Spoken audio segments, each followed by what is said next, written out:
noite. Boa noite.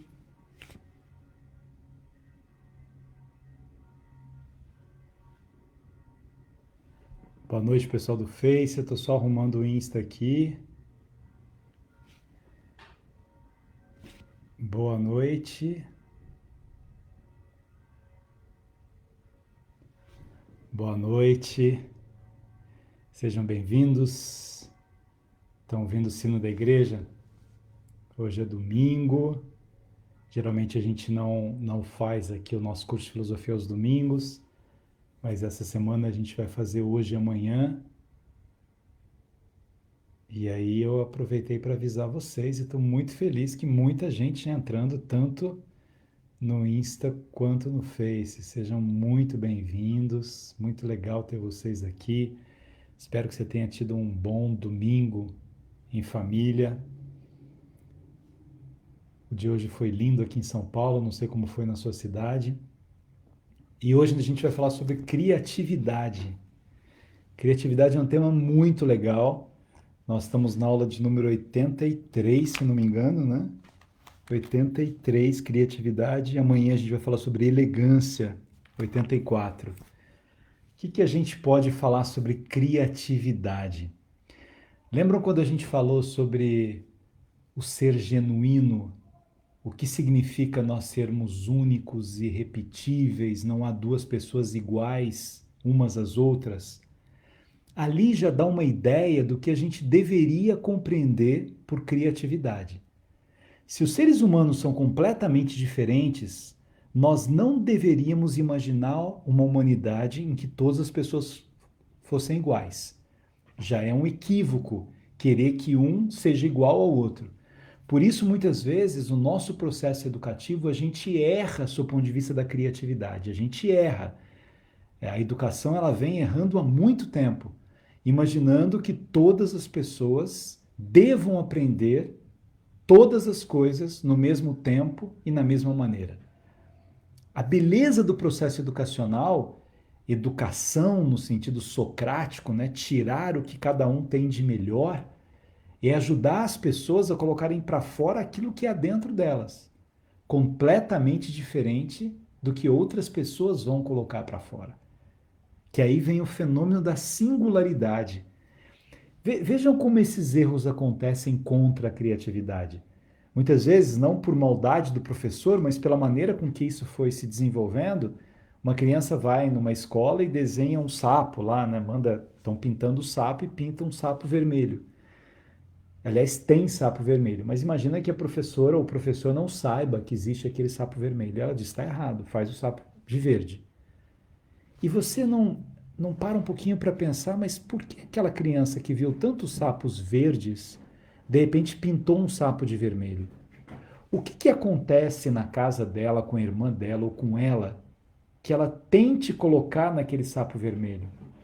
Uma irmã com catapora ou com sarampo deu aquela lembrança de alguma doença que ela está colocando naquele sapo ali e eu matei a criatividade.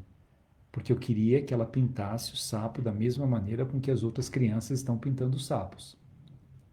Há um risco imenso da gente impedir que as pessoas desenvolvam a sua criatividade. É muito interessante que há muitas pesquisas hoje, né? Há uma das pesquisas recentes da Universidade de Harvard mostrando que as crianças elas são muito mais criativas que os adolescentes, que os jovens, que os adultos. É um processo em que a gente vai perdendo a criatividade. Por que a gente vai perdendo a criatividade? Porque a gente vai ficando amarrado. Eu tenho amarras em mim que me impedem de ser quem eu sou. Então aquela espontaneidade linda que eu tinha na infância, o meu jeito, né, leve de ser, despreocupado, descompromissado de acertar o tempo todo que tem uma criança, aos poucos as cobranças, as exigências que as pessoas vão colocando sobre mim, elas vão fazendo com que eu tenha medo. Eu tenha medo de perder, por exemplo. Minha crônica de hoje, eu vi alguém comentando, né? Tá aí no Face e no Insta, exatamente sobre um homem que ele olha para o passado dele e ele fala assim, meu Deus, eu aprendi desde cedo a ganhar sempre, por quê? Olha que coisa angustiante Que coisa claustrofóbica dos nossos sentimentos eu ter que vencer em tudo que eu faço. Mas o que é vencer? E é essa ideia de vencer sempre, de ser o melhor, de ser o primeiro, de ser que vai fazendo com que eu deixe de lado coisas que eu poderia fazer lindamente, mas eu não quero mais fazer porque eu posso ser derrotado, eu posso perder. Mas nem para falar sobre criatividade, eu pensei em trazer para vocês um filósofo, que é um filósofo rei, chamado Marco Aurélio. No dia que vocês tiverem tempo, leiam esse livro aqui, Marco Aurélio, o Imperador Filósofo. É incrível, é que eu tenho dado coisas menores para vocês lerem, né? E esse é um livro mais complexo, mas é muito bonito a gente ver naquele tempo em Roma como alguém que era o imperador de Roma, o imperador de Roma naquela época era como se fosse o dono do mundo. Como alguém com todo esse poder, com toda essa grandeza, com toda essa riqueza, tinha tempo para ser filósofo. Por que eu escolhi Marco Aurélio para falar da criatividade? Porque ele foi um rei absolutamente criativo, um imperador absolutamente criativo. Primeiro que ele era filósofo, e ele desde a sua adolescência, da sua infância e adolescência, ele percorria um caminho de vida interior. Por exemplo, ele que já era, né, ele já havia sido escolhido por Adriano, ali vem de grandes, né, são considerados os maiores imperadores de Roma, período áureo de Roma, que começa com Trajano, depois Adriano, depois o Antonino, que foi quem adotou o Marco Aurélio, e depois Marco Aurélio. O filho de Marco Aurélio depois degringola um pouco esse império. Mas ele, ali como criança, ele já cultivava as coisas que faziam com que ele pudesse entender o seu lugar no mundo. O que eu vim ao mundo para fazer? Como é que eu vou conseguir realizar, né, no mundo o meu estar no mundo? Uma consciência de humanidade. Evidentemente, o cidadão romano daquele momento, né, Roma que depois, o último grande conquistador antes dos romanos foi Alexandre da Macedônia, mas agora era Roma que estava conquistando o mundo. Então, um cidadão de Roma tinha uma importância fenomenal para a humanidade daquele momento. Mas ele queria ser um rei diferente, um imperador diferente. E aí, quando ele nas meditações, ele começa a refletir sobre o seu pai adotivo, o imperador que vem antes dele, que é o Antonino. Ele diz que a qualidade que ele mais valorizava no Antonino, no imperador Antonino, era a doçura. Agora, você imagina um jovem, no poder que ele já tinha, sabendo que ia ser imperador, um imperador que tinha que ampliar territórios, que tinha que destruir os povos bárbaros, que brigava com todos os lados. De repente ele vai e consegue olhar como a maior qualidade do seu antecessor, do seu pai adotivo, a doçura. E na doçura, ele dizia que um imperador, ele precisa acreditar na benevolência. Ele precisa ter essa visão profunda de que cada coisa que ele faz tem que ter um significado nas pessoas com as quais ele se relaciona. A exemplo do seu pai, ele tinha uma vida muito modesta, completamente diferente de Nero. Ele chega a analisar Nero, que vem antes, né? E fica um pouco horrorizado com os exageros, com a teatralidade de Nero, com a loucura de Nero, que no início tinha uma ponderação, tinha os aconselhamentos de Sêneca, mas depois ele fica um rei completamente amalucado. E Marco Aurélio tenta buscar, diante de todo aquele poder que ele tinha, a criatividade para governar sem ferir as pessoas das quais ele também fazia parte. Então a gente vai ver que uma das preocupações dele, que já era do pai Antonino, que já era de Adriano, era não destruir o povo conquistado, era não impor a cultura de Roma sobre os outros povos. Por exemplo, eles conquistam a Grécia e aproveitam inclusive da cultura dos gregos, a filosofia dos gregos é muito mais forte que a dos romanos. A gente identifica poucos grandes pensadores romanos e muitos gregos. Eles aproveitam a beleza daquilo para cultivar as questões mais essenciais do existir humano. Então eu peguei algumas frases que eu acho interessante aqui. Por que eu peguei o Marco Aurélio para falar desse tema criatividade? Porque em todas as nossas profissões, no nosso estar no mundo, a gente precisa buscar uma forma mais criativa. Uma forma mais criativa de se relacionar com as pessoas. Uma forma mais criativa de imaginar o trabalho que a gente desenvolve. Uma forma mais criativa de respirar o dia, de respirar a vida. Uma forma mais criativa de compreender, né? O que eu estou fazendo no mundo. Olha aqui, o que dizia Marco Aurélio. Ele começa, primeiro que assim, nas suas meditações, que é uma obra belíssima, nas suas meditações, Marco Aurélio, na primeira parte, ele começa agradecendo. Ele vai agradecer. Ele agradece aos homens que vieram antes dele. Ele agradece a sua família. Ele agradece as pessoas que ajudaram a forjar o seu caráter. Aí ele agradece aos deuses. E ele agradece aos deuses do quê? Ele agradece aos deuses pela vida. Ele agradece por não ter sido facilmente influenciado por um sofista na sua juventude.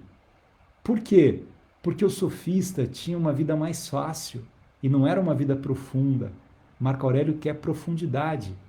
Ele agradece aos deuses o fato de ter condições de ajudar outras pessoas. Ele não agradece o fato de ter riquezas. Ele agradece ao fato de ter riquezas para ajudar outras pessoas. Esse é o grande, exatamente, é o grande filósofo estoico, né? Ele agradece o fato de poder compartilhar o que ele tinha com as outras pessoas. Diz ele, para duas coisas você deve estar sempre pronto. Primeiro, fazer apenas o que sugere a razão, na ordem da realeza e da instituição das leis, em prol da humanidade. Então, a primeira coisa, seja racional. Reflita sobre o poder que você tem na relação com as outras pessoas. Não seja impulsivo. Não faça as coisas para receber um aplauso fácil, imediato, como alguém que está brigando na porta de uma escola e tem as pessoas, ao invés de separarem a briga, torcendo para ver quem ganha e você quer ganhar. Não faça isso. Então, a primeira coisa, diz ele, seja racional, mas uma razão que sirva como um benefício da humanidade. Segunda coisa, mude de opinião se houver perto de ti alguém que te corrija e te dissuada do que possa ter pensado. Mas essa mudança de opinião deve sempre buscar a justiça ou a utilidade, e os argumentos que ela te convidam devem ser tão somente dessa natureza, não o prazer nem a glória. Então vamos lá, olha a criatividade dele. Primeira coisa, em tudo aquilo que você for fazer, pensa o seguinte, é racional? É bom que eu faça isso? É bom para a humanidade que eu faça isso? É bom para as pessoas com as quais eu convivo que eu faça isso? É racional? Veja, eu estou com vontade de xingar alguém hoje. Isso é racional? Eu estou com vontade de me vingar de alguém. Isso é racional? Eu estou com vontade de tirar satisfação. Isso é racional? Eu deveria perceber isso. Depois, mude de opinião. Não seja turrão. E é um imperador dizendo, mude de opinião. Meditações, ele escreve para ele mesmo. Ele queria meditar em como ser um governante justo, correto. Ele não admitia dormir no seu palácio enquanto os seus soldados dormiam ao relento. Ele dormia no relento com ele. Muitas vezes ele resolvia dormir no chão para que ele não ficasse acostumado com mordomias. Ele queria entender a vida das pessoas. Marco Aurélio, né, alguns historiadores diziam que ele se vestia como um dos mais pobres de Roma e era o imperador de Roma, porque ele não via necessidade de tanto luxo. O maior luxo que ele podia exibir estava dentro dele, estava no seu interior. Aquelas festas todas que Nero dava, ele não via a menor finalidade, a não ser nas ocasiões essenciais protocolares de Roma, com o Senado de Roma, com as instituições da lei de Roma, com a vinda de alguma vitória. sempre para unir o povo, não para uma glória para ele. A maior glória não é esse aplauso que as pessoas me dão. A maior glória é a consciência daquilo que eu faço. É a percepção do que é a minha vida, do que é o existir na minha vida. Uma outra frase dele aqui, Marco Aurélio diz o seguinte: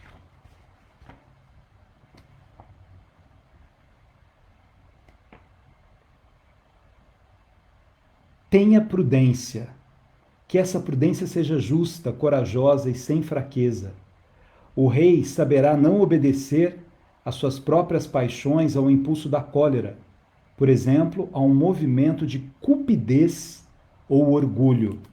Ele não pode se valer das suas paixões ou da sua raiva. Lembra quem falava isso? Platão. Platão, quando falava, né, do cavalo que comandava, a razão que comandava, né, o cocheiro que comandava os dois cavalos, um cavalo era da desobediência e outro cavalo era da paixão. E ele tinha que conduzir esses dois lados, né? Quer seja o intelecto, quer alguma outra faculdade, aquilo que é visto como possuidor por natureza do comando e da direção, e como detentor do conhecimento das realidades belas e divinas, quer esse próprio elemento ainda por cima seja divino ou apenas a parte mais divina de nós mesmos, a atividade dessa parte, conforme a virtude que lhes é própria, será a perfeita felicidade. Isso é ele lembrando Aristóteles, dizendo assim: mas onde é que está a felicidade do ser humano? Onde é que mora essa felicidade? Como é que eu busco ter uma criatividade na minha vida para que eu perceba as razões pelas quais eu existo, sendo que a maior delas, numa visão aristotélica e retomada agora aqui por Marco Aurélio, é a busca da felicidade? Como é que eu sou criativo com o meu dia? Como é que você acorda, você se levanta e de repente você está com a mesma pessoa há muitos anos, você está casado, está casada, como é que eu teria uma criatividade no amor? Como é que eu vou surpreender a pessoa que eu amo, que é uma expressão da criatividade? Se eu não tiver cuidado, eu vou fazer com que a minha vida vire uma rotina e eu desperdice momentos belíssimos de me permitir ser seduzido e de seduzir, de encantar as outras pessoas. Eu, na crônica de hoje, eu coloquei um homem que era muito atormentado pela necessidade de conseguir vitórias e uma mulher que acalmava o dia olhando uma roseira, experimentando o perfume das flores, imaginando Deus estar presente na beleza daquela roseira que ela tinha na casa dela. A singeleza dos dias em que eu vou sendo criativo naquilo que eu faço. A criatividade que eu tenho quando eu vou para uma cozinha, para cozinhar alguma coisa que eu vou alimentar outras pessoas a partir da criatividade. Criar, recriar, inovar em qualquer ação que eu desenvolvo. Algumas pessoas, elas reduzem a sua vida a algum tipo de atividade que é um existir contínuo, né? Numa rotina, vejam, não é que a rotina é uma coisa ruim. A rotina pode ser uma coisa boa, quando eu consigo compreender a criatividade na rotina. Quando eu, a cada mordida que eu dou num pão com manteiga, eu sou fascinado por pão com manteiga, por exemplo, não precisa ter um patê para mim diferente e tal, para ser criativo. Mas a maneira com que eu sinto aquele pão com manteiga, as lembranças que eu tenho de pessoas que passaram pela minha vida quando eu como aquele pão com manteiga. Eu tomo um café quente e sinto o cheiro daquele café.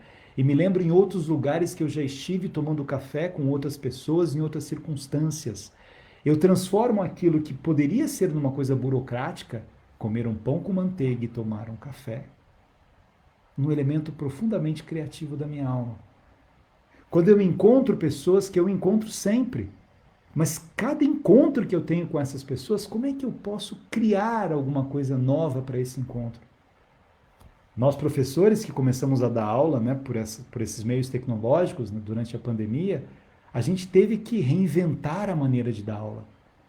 E para mim era tão prazeroso imaginar o significado que era utilizar um pouco mais a tecnologia e alguma coisa que eu nem sabia de tecnologia, pedir ajuda para as pessoas para isso, mas fazer com que aquele aluno do lado de lá tivesse a mente mais aberta, gostasse da aula que eu estava preparando. Mas para ser criativo, a gente tem que gostar do que faz. Por isso, Marco Aurélio agradece o fato de ser um cidadão do mundo. Agradece a sua visão de compreender duas grandes culturas, a grega e a romana. Agradece o fato de ter que brigar com ele mesmo para compreender se era mais importante ele ser retor, trabalhar com a retórica, com a palavra, ou ser filósofo, trabalhar com o pensamento. Ou será possível unir essas duas coisas? Na dimensão da criatividade, minha gente, eu tenho que pensar um pouco nos meus cotidianos. E o que eu posso fazer para dar sabor para esses cotidianos? Mesmo diante de momentos profundamente difíceis da nossa vida. E que nós passaremos, já passamos no passado e continuaremos a passar. Marco Aurélio é um rei, filósofo, estoico. Eu já falei para vocês dos estoicos, né, que diziam: espera menos e ama mais. Lembra disso? Esperar menos e amar mais. Então, ele não se prendia muito ao passado, mas eu posso olhar um pouco para o meu passado, não me prender a ele, mas olhar para o meu passado e refletir sobre tantas histórias que eu já vivi na minha vida, em que eu pude ser criativo por outras pessoas que me inspiraram e que eu encontrei pessoas que barraram a minha criatividade. Algumas pessoas conhecem como é que eu virei escritor, né? Não vou contar a história inteira que não daria tempo, mas eu fui muito inspirado por uma senhora da minha cidade, Cachoeira Paulista, que morava num asilo. E ela contava histórias, emprestava livros e ela tinha um vocabulário muito elaborado para um moleque de 7, 8, 9 anos, né? Aliás, eu frequentava esse asilo desde 3, 4, mas eu ia para a escola, né? 9 anos, 10 anos, e em redação eu usava um pouco as palavras da dona Ermelinda. E eu tinha um professor que corrigia isso, dizia que a palavra não existia. E aí eu queria levar o dicionário para ele para mostrar que existia. Era uma palavra mais antiga, né? Mas é pernóstico. Me lembro de palavras que ela falava: nunca seja pernóstico, nunca seja cabotino. Olha que palavra bonita, cabotino, cabotinagem, né? De arrogante. Ela usava o termo energúmeno, que são palavras, né, na época já eram meio em desuso, e eu colocava aquilo lá. E o professor não gostava das minhas redações, e aí eu lia para ela. Um primeiro concurso que eu ganhei de poesia, eu perdi na minha sala e ganhei no país, né? Inspirado nessa mulher, corrigido por ela, pela dona Ermelinda, que me ajudou a ser criativo com as palavras, a gostar de brincar com as palavras, de não ter medo das palavras. Deixa eu inventar alguma relação de uma palavra com outra, né? Clarice Lispector, quando corrigiam as vírgulas dela, por exemplo, ela ficava brava, porque dizia que vírgula é pausa, ela coloca onde ela quiser. Respeite as minhas pausas, né?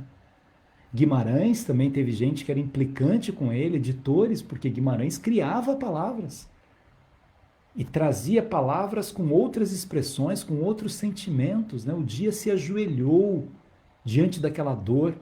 Aí alguém, né, algum gramático vai falar: mas o dia não se ajoelha? Como assim o dia não se ajoelha? Olha a beleza dessa construção de linguagem. O dia se ajoelhou diante da dor daquela mulher no enterro do seu filho. E o mundo chorou junto. Mas o mundo não chora junto. Aí está a expressão da criatividade. O encontro que a gente vai tendo na profissão que a gente tem, a maneira que nós temos de criar diante do mundo. Foi isso que fez Marco Aurélio. Ele criou diante do mundo. Na busca do bom e do belo, sem querer ser um imperador igual aos outros que o antecederam, embora ele tivesse analisado profundamente todos eles. Ele estudou muito Alexandre, que era um exemplo para todos eles. Ele estudou os erros dos seus antecessores e resolveu criar o seu jeito filósofo de reinar.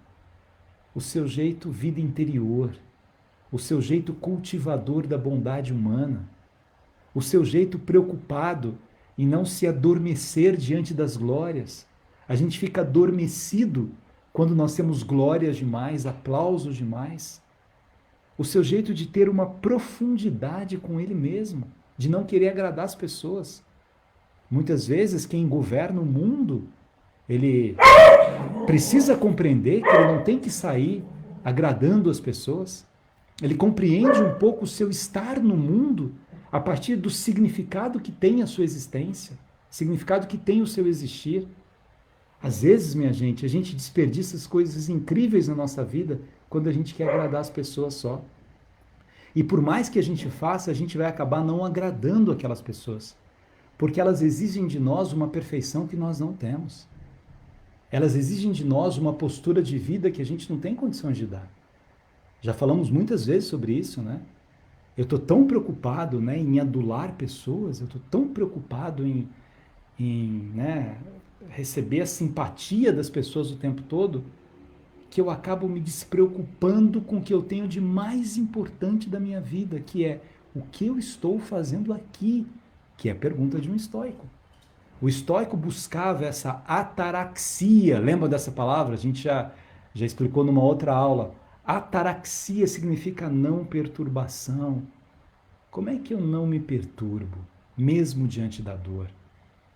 Como é que eu transformo a minha dor numa criatividade diferente, uma forma mais bonita de compreender a própria vida? Eu tenho visitado muito a minha tia, eu vi aqui que alguém perdeu a mãe também, né? Os cachorros querendo participar, né, princesa? Era a princesa que estava latindo. Mas quando eu fui falar com a minha tia um dia desses, né? E ela disse que estava com muita saudade da minha mãe. Eu também, né? Chorei junto com ela. E ela falou, não dá para falar com ela. Eu falei, fala com ela. E agora o bom, tia, é que a gente pode falar com ela o tempo todo. E ela não sente mais dor. Fala com ela, fala que a senhora tem saudade. Fala o quanto ela é linda, quanto ela continua linda. Fala do jeito da senhora. E eu falo muito com a minha mãe, né? Eu já acordei. Para mim, domingo sempre é o dia mais difícil. Domingo eu tenho as lembranças de passar muitos domingos com ela, né? E é muito difícil. Eu acordei rezando e conversando com ela, falando com ela, né? Contando as coisas que eu estou fazendo. E é isso. Conversei com Deus, conversei com ela. Até na maneira da gente lembrar as pessoas que não estão mais próximas da gente fisicamente, mas que estão dentro da gente, a gente precisa ser criativo. A gente pode ser criativo no nosso elemento oracional. Eu não sei de cor muitas orações. Fala com Deus, do seu jeito. Reclama. Reclama das coisas que você acha que poderiam ser de outra maneira. Agradece. A gratidão é uma das orações mais inspiracionais do ser humano, que mais te levam. Eu tinha até anotado aqui, olha a gratidão do Marco Aurélio, né? Gratidão aos hábitos moderados, gratidão à doçura no trato, gratidão à piedade, à simplicidade, à resistência, gratidão à ausência de ideias maldosas. Ele agradecia o fato de não ter ideias maldosas. Gratidão à ausência de perversidade. Gratidão ao amor à filosofia. Gratidão por ter aprendido a ter bom caráter. Gratidão à firmeza e à paciência. À benevolência e à solicitude. Gratidão à cultura sem pedantismo. Ele queria ser um rei filósofo, um imperador filósofo, mas sem pedantismo. Gratidão à atenção dos meus amigos, gratidão ao amor que eu aprendi, a verdade, a justiça, gratidão à generosidade, gratidão ao fato de ter compreendido esse amor à modéstia, gratidão à percepção, né, do que eu estou fazendo no mundo. Esse é o grande desafio da filosofia, te ajudar a encontrar o seu lugar no mundo, o seu estar em casa no mundo. Aliás, essa é uma das definições mais bonitas de amor também. O que é amar alguém? É se sentir em casa. Se você está com alguém e você não se sente em casa, o amor está estranho. Porque é se sentir em casa. A gente tem que perceber que a gente está em casa, né? Eu tenho que me sentir em casa. E amar é isso, eu me sinto em casa. Eu não preciso escolher palavras muito sofisticadas para dizer para quem eu amo. Posso até vez ou outra fazer isso numa criatividade para surpreender, mas eu não preciso usar máscaras, aliás, não devo usar máscaras. Eu estou em casa, eu estou em casa, eu estou à vontade. E se eu conseguisse imaginar que eu preciso estar em casa no mundo, encontrar o meu lugar no mundo, aí eu amplio esse conceito do amor por uma pessoa para o amor pela humanidade. Não é tão bonito quando alguém fala assim, nossa, eu trabalho no hospital como enfermeiro e às vezes eu fico cansado, mas assim, é o lugar que eu quero estar no mundo. Como me faz bem chegar no hospital, cuidar das pessoas. Eu acho que eu não saberia fazer outra coisa da minha vida. Como é bonito você ver um padre dizendo isso, né? Nossa, domingo eu celebro 4 missas, mas eu faço isso com tanto amor assim que eu não me imaginaria fazendo outra coisa. Um professor, né, no final de uma semana de aula, ele falou assim, nossa, estou cansado essa semana, mas como é bom poder imaginar que eu estou ali ajudando os meus alunos a vencerem os seus preconceitos, a ampliarem os seus horizontes, a perceberem a beleza do existir. Estou em casa no mundo. Estou em casa com a pessoa que eu amo, porque eu me sinto em casa, porque é uma expansão da minha alma, um enraizamento ontológico. Eu me sinto com uma firmeza profunda com essas pessoas que eu amo e com as quais eu convivo, mas eu sinto um pouco, né, o mistério de eu estar no mundo. É isso aí, gente, 6h30. Amanhã nós vamos falar sobre elegância. Gostaram de criatividade? Então, olha, se quiserem, põe o nome da cidade, eu já vou cumprimentar vocês no Face e no Insta. Se quiserem ler Marco Aurélio, essa biografia é incrível. Mas isso aqui não é a obra dele, é só a biografia do Marco Aurélio, né? Agora, a obra dele chama Meditações, também tem a obra dele. E é muito legal. Imaginar que Marco Aurélio é pouco depois de Cristo, né? Então faz 2000 anos isso. Imaginar que os seus ensinamentos ecoam até hoje, né? Como é que esse rei filósofo, no seu jeito de ser despojado e ao mesmo tempo cioso das suas obrigações de governante, né? De proteger o seu povo, de ser justo, de ser correto, de saber perdoar, de ser comedido nas suas decisões, mas acima de tudo essa consciência do homem que ele era. Beijão aqui para Márcia de Uberlândia, para Ivone de São Paulo, para Mabel de Contagem, Minas Gerais, Sergileide, aula maravilhosa, obrigado. Professor Fabiano Moura, obrigado, meu amigo. Elaine, de Vitória da Conquista, aula magna 2002, você mudou minha vida. Nossa, que legal ouvir isso. Agora foi, não consigo ver o nome. É tão legal quando alguém fala que teve numa palestra e que se lembra de alguma coisa que eu disse lá. Olivia Brandão, minha aluna, Teresina Piauí, Fátima, um beijo para você, São Paulo, Andréia de BH, Elis Regina de Fortaleza, Kiko de Sorocaba, Angélica de Santos, Glória de Belém do Pará, Rafael, Rondonópolis, Mato Grosso, estive na sua palestra em 2010, Elizabeth, Salvador, deixa eu ver o povo do Face um pouquinho aqui, Beth, de Triste, de Florianópolis, Lucília, passo a vida procurando minha casa, por isso me sinto sempre cansada, cobranças, críticas, uma vida inteira. Lucília, e se a gente conseguisse procurar a nossa casa sem esse cansaço? Porque a beleza do pensar filosófico é saber que eu sou imperfeito, ter esse reconhecimento das minhas imperfeições, mas estar sempre em busca. Tem um tema aqui da semana que vem que acho que é construção, a gente vai falar mais sobre isso. A Denise, gratidão pela live de hoje, obrigado. Patrícia de Gravatá, Pernambuco. Primeira vez que eu tive em Gravatá, eu era seminarista, tive em Bezerros e Gravatá, Pernambuco. Sete Lagoas, quem que é de Sete Lagoas? Passou aqui. Eunice, beijão para você. São José do Rio Preto, Vandira, Giane, Jaú, São Paulo, boa tarde. Antônia de Cuiabá, Joana, Santo André, São Paulo, Iracemápolis, Adriana, São Paulo. É isso aí, gente. Muito bom estar com vocês. Amanhã, Odete de Fernandópolis. Amanhã a gente se encontra aqui para falar sobre elegância. Que filósofo que eu vou falar sobre elegância? Proust fala muito sobre elegância. Acho que eu vou falar sobre Proust amanhã. Que tem uma obra genial também. Vários filósofos tratam sobre o tema elegância.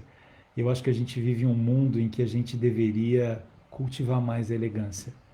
Da mesma forma com que um imperador olha para o pai, e a primeira coisa que ele reconhece no imperador que veio antes dele é a doçura, e não a bravura, a valentia, a coragem. Tudo isso os outros tinham. Mas Antonino, na visão de Marco Aurélio, tinha tudo isso e mais a doçura. Eu não preciso perder a doçura. Eu posso ser firme, eu posso lutar por aquilo que eu acredito, mas eu não preciso perder a doçura, nem a elegância. Então amanhã a gente está, eu espero vocês aqui. Beijão.